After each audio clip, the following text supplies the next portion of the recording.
ఈ సినిమా గురించి మాట్లాడదామంటే కొన్ని దశాబ్దాలు వెనక్కి వెళ్ళడం, ఈ సినిమా గురించి ఈరోజు చెప్పడం అంటే కొన్ని దశాబ్దాల క్రితం అమరులైనటువంటి వీరులందరినీ తలుచుకోవడం, ఈ సినిమాకు పనిచేయడం అంటే ఆ రోజు రక్తం చిందించిన ప్రతి తల్లి ప్రతి బిడ్డ యొక్క రక్త తర్పణానికి సంబంధించి తిరిగి ఒక అంజలి ఘటించడం, ఈ సినిమాకు పాట చేయడం అంటే నేను చేస్తున్న ప్రతి పాట యొక్క జన్మ ధన్యం అవ్వడం. ఈ సినిమా రీ రికార్డింగ్ కోసం నా దగ్గర రీల్స్ పంపించినప్పుడు ఫస్ట్ రీల్ నుంచి చివరి రీల్ వరకు, ఫస్ట్ రీల్ నుంచి చివరి రీల్ వరకు నేను కన్నీళ్లు పెట్టుకొని ఒక సంఘటన లేకుండా పోయింది. ప్రతి సంఘటనకి, ప్రతి సిచ్యువేషన్కి, ప్రతి రీల్కి నేను ఏడుస్తూనే ఉన్నాను. నేను బలగం చేసినప్పుడు బలరామ నరసయో బలరామ నరసయో బంగారుతో అంటూ బయలెల్లి పోతివో బలరామ నరసయో అని ఆ పాట చూసినప్పుడు విజువల్గా నేను ఏడ్చాను. దాని తర్వాత అదే సినిమాలో చివరిలో క్లైమాక్స్లో వచ్చే 20 నిమిషాలకు నేను ఏడ్చాను. ఒక 20 నుంచి 30 సార్లు ఏడ్చి ఉంటాను. అలాగే ప్రపంచం మొత్తం కన్నీళ్ళు పెట్టుకుంది ఆ సినిమాని చూసి. దాని తర్వాత ఈ సినిమా నేను చేయాల్సి వచ్చినప్పుడు, ఈ అవకాశం నాకు వచ్చినప్పుడు మనస్ఫూర్తిగా చెబుతున్నా, సినిమాలో మనం ఎమోషన్ అవ్వని ఒక నిమిషం అంటూ ఉండదండి. ప్రతి నిమిషం మనం ఎమోషన్ అవుతాం, ప్రతి నిమిషం మన కోపం వస్తుంది, ప్రతి నిమిషం మనకు బాధేస్తుంది, ప్రతి నిమిషం ఇలాంటి సంఘటనలు జరిగాయా అని మనసును బరువెక్కించే సంఘటనలు ఎన్నో ఉంటాయి. ఇది వ్యక్తులకు వ్యతిరేకంగానో, మతాలకు వ్యతిరేకంగానో, కులాలకు వ్యతిరేకంగానో, సంఘానికి వ్యతిరేకంగానో తీసింది కాదు. ఇది నిజంగా జరిగినటువంటి ఒక చరిత్రను తీసుకొచ్చి పూసగుచ్చి ప్రపంచం ముందుకు ఉంచారు. అలాంటి సినిమాను తీసిన యాటగారికి, అలాంటి సినిమా నిర్మించిన మా నిర్మాత గూడూరు గారికి, ఇలాంటి సినిమాలో పనిచేసిన ఆర్ట్ డైరెక్టర్ గారికి, అలాగే ప్రతి టెక్నీషియన్కి నేను మనస్ఫూర్తిగా ఈ వేదిక నుంచి మనస్ఫూర్తిగా శిరస్సు వంచి పాదాభివందనం చేస్తున్నాను. ఈ సినిమాలో పనిచేసిన ప్రతి ఆర్టిస్ట్ జన్మ ధన్యమైపోయింది.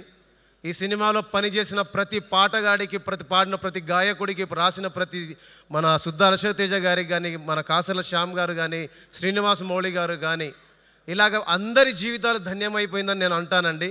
ఎందుకంటే ఈ సినిమాని గత కొన్ని రోజులుగా రీ రికార్డింగ్ చేస్తూనే ఉన్నాము. ఇందులో మీ అందరి కోసం ఒక పాట.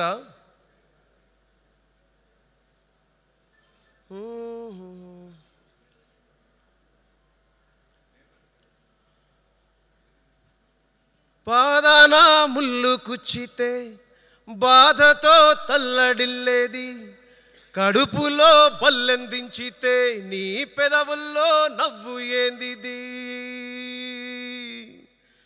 పోతు గడ్డ మీద భూమి బిడ్డలారా నిద్రపోతున్నరా, రేపు పొద్దుగాల ఏగు సుక్కవోలే మేల్కొంటరా, పోతు గడ్డ మీద భూమి బిడ్డలారా నిద్రపోతున్నరా, రేపు పొద్దుగాల ఏగు సుక్కవోలే మేల్కొంటరా, దింపుడు కల్లంల మిమ్ములను దింపిలే బిడ్డ అని అంటున్నాము, ముద్దాడి మిమ్మల్ని భూతల్లి డొక్కల్లో పక్కేసి పడుకోబెడుతున్నాము, పిడికిళ్ళు మూసిన మీ అర సేతుల శపథమేందో తెలుసుకున్నాము, తెరిసిన కనుగుడ్లు చూపించే తొవ్వల్లో మేము కూడా దండు కడుతాము, వరుసగా పబ్బతి పడుతాము, మీరు వదిలిన బందుకు పడుతాము, బిడ్డలారా బిడ్డలారా, పోతు గడ్డ మీద భూమి బిడ్డలారా, పోతు గడ్డ మీద భూమి బిడ్డలారా నిద్రపోతున్నరా, రేపు పొద్దుగాల ఏగు సుక్కవోలే మేల్కొంటరా, పోతు గడ్డ మీద భూమి బిడ్డలారా నిద్ర నిద్రపోతున్నారా? రేపు పొద్దుగాల ఏగు సుక్కవలే మేల్కొంటారా?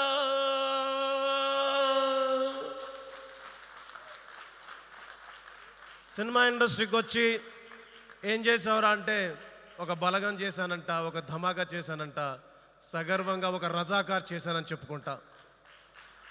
మీరు సినిమా చూడండి, వ్యక్తుల కోసం కాదు, వ్యక్తులు మాట్లాడిన మాటల కోసం కాదు, మన కళ్ళ ముందు జరగని ఒక విషయాన్ని, మన గతాన్ని గుర్తు చేసే సంఘటనల కోసం చూడండి. ఈ సినిమాకు మీరు వెళ్ళండి. ప్రతి మహిళ, ప్రతి అక్క, ప్రతి చెల్లి, ప్రతి బిడ్డతో కలిసి వెళ్ళండి.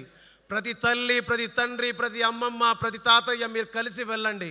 ఆటోలో వెళ్ళండి, బండిలో వెళ్ళండి, ఎడ్ల బండిలో వెళ్ళండి, జీపుల్లో వెళ్ళండి, బస్సుల్లో వెళ్ళండి. ఒకసారి వెళ్ళి చూడండి.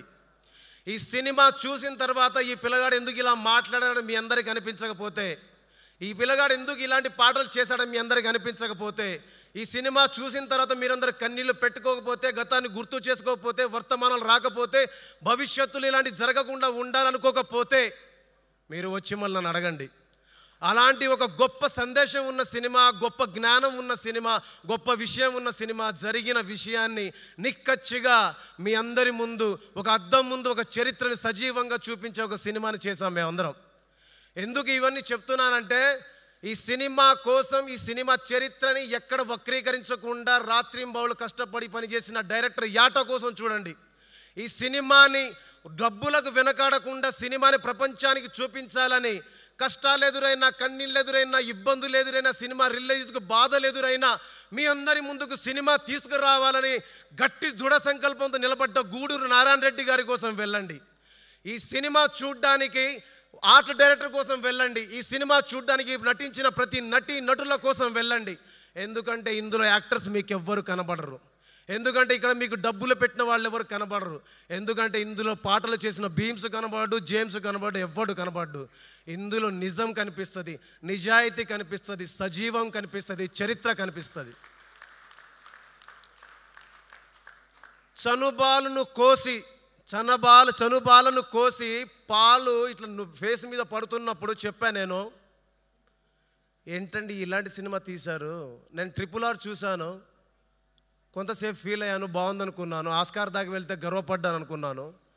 నాకు రాజ్ కుమార్ హిరాని తర్వాత, నాకు సంజయ్ లీలా బన్సాలి తర్వాత, నాకు రాజమౌళి తర్వాత నా కళ్ళ ముందు యాట సత్యనారాయణ కనిపిస్తున్నాడు, ఎలా అండి అన్నాను. ఒక వ్యక్తి ప్రదర్శించినటువంటి దృఢ సంకల్పం కోసం సినిమా చూడండి.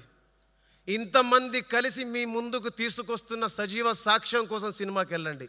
ఒక్కసారి మీరు సినిమాకి వెళ్ళాక ప్రపంచానికి మీరు చెప్పడం మొదలు పెడతారు. ఒకసారి మీరు సినిమా చూశాక ప్రపంచం మొత్తాన్ని సినిమా చూడమని మీరు మెసేజ్లు పెడతారు, వాళ్ళందరికీ వర్తమానం పంపిస్తారు. అది ప్రేమ ద్వారా పంపిస్తారా, మెసేజ్ల ద్వారా పంపిస్తారా, లేదంటే మీ యొక్క ఏడుపు ద్వారా పంపిస్తారా నాకు తెలియదు. కానీ ఈ సినిమా చూడండి, ఈ సినిమా చూశాక మీ అందరికీ అనిపిస్తుంది ఇది నిజం. ఇలాంటి సినిమాకు పనిచేసే అవకాశం కల్పించినందుకు ప్రతి ఒక్కరికి మనస్ఫూర్తిగా ధన్యవాదాలు తెలియజేస్తూ, ఈరోజు చాలా ఎక్కువ సమయం మాట్లాడేశారు అందరూ ఎక్కువ మాట్లాడేశాం. ఎవరైనా ఇబ్బంది పెట్టుంటే మనస్ఫూర్తిగా రజాకార్ టీం తరపున నేనైతే మనస్ఫూర్తిగా మిమ్మల్ని క్షమించమని కోరుకుంటున్నాను. అలాగే రేపు సినిమా చూడమని మనస్ఫూర్తిగా మిమ్మల్ని రిక్వెస్ట్ చేస్తున్నాను. నాకు తెలుసు సుమ గారి కళ్ళల్లో, మొహంలో ఇన్నర్ ఏమేమి ఉన్నాయో.